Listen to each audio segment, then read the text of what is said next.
Turning now to the crisis at the border between Poland and Belarus, where thousands of migrants are stuck in makeshift camps enduring freezing cold temperatures. The European Union is accusing Belarus of retaliating against its sanctions, using asylum seekers as pawns. Belarus, however, denies those allegations, but says it will not stop migrants from entering the EU. Now, for more on this, we're speaking with Alex Kokcharov, a political and security risk analyst based in London, England. Thank you for joining us today, Alex. Thank you. All right, so what is the current situation at the Poland-Belarus border, and what exactly are the main factors for getting to this point? So right now, what we know is that there are several thousand people, potentially up to 4,000 people, at that border location near Bruzgi, Kuznica, border crossing from Belarus into Poland. They are mostly nationals of Iraq and Syria, and they are attempting to cross into Poland, which is part of the European Union and NATO.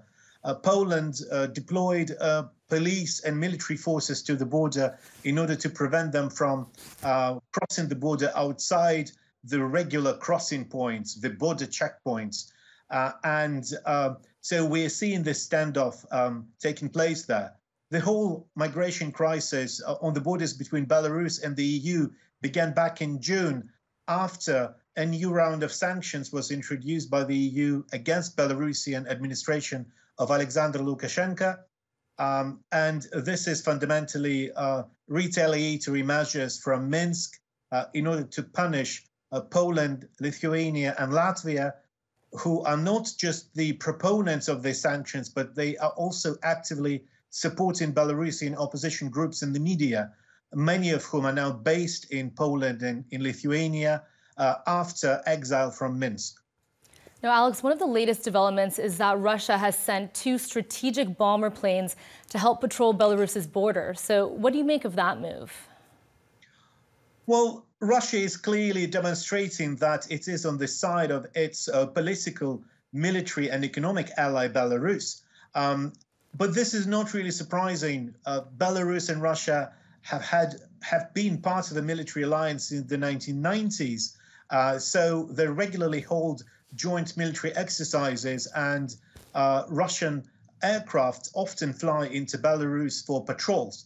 So this is obviously not something completely new, but it's a symbolic gesture of providing support to the Belarusian leadership from Moscow, showing that, look, we are on your side. And now the Polish Prime Minister says this is not a migrant crisis, but rather a political crisis with the purpose of destabilizing Europe. How accurate do you think that statement is? I think it is quite accurate, and it is one of the methods of hybrid warfare which is being employed here.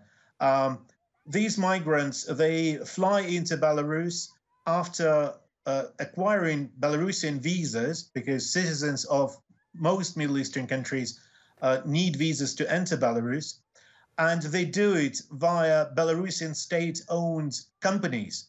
So it means that the Belarusian government is completely aware of what's going on, and we've seen the allegations from the governments in Poland, in Lithuania and Latvia that this migration crisis is facilitated by the Belarusian government, which obviously denied it. So a lot of different parties involved in this, but we see these migrants that are in freezing cold temperatures. There's children, there are babies at the border there. What are the implications if this doesn't get resolved quickly? Well, I think because of the conditions there at the border are so bad, it will probably make more people desperate, and they will try to use whatever methods they have to cross that border. We've seen footage of these irregular migrants using logs to destroy the fencing on the Polish side of the border, and we're probably going to see more of that. And I'm afraid this will mean that there will be security incidents at the border. There have been reports of shots fired in the air the previous night, and the longer this situation continues, the more of these types of incidents will probably occur, which will mean there will be serious security incidents at the border. And this is obviously very sad for everyone involved. But on the bigger picture, I think this situation will expedite the European Union introducing a new round of sanctions against Belarus, particularly targeting the aviation sector. Majority of aircraft of Belarusian state-owned airline Belavia are not owned by the airline outright, but are rather leased, mostly from the EU. And if the EU bans this commercial arrangement, this would significantly limit the ability of the airline to operate its flights, including to the Middle East. How do you think this crisis can be resolved? Is there a clear path forward? I think what the Belarusian administration of Lukashenko wants is that the European Union would start talking to it in a similar fashion as the European Union started talking to the Turkish government back in 2015 during a very similar migration crisis and offered a package to the Turkish government of financial assistance to help with the migrants coming into Turkey. But the European Union is very reluctant to do so because this would tacitly mean that the EU is recognizing the administration of Alexander Lukashenko after the controversial 2020 election.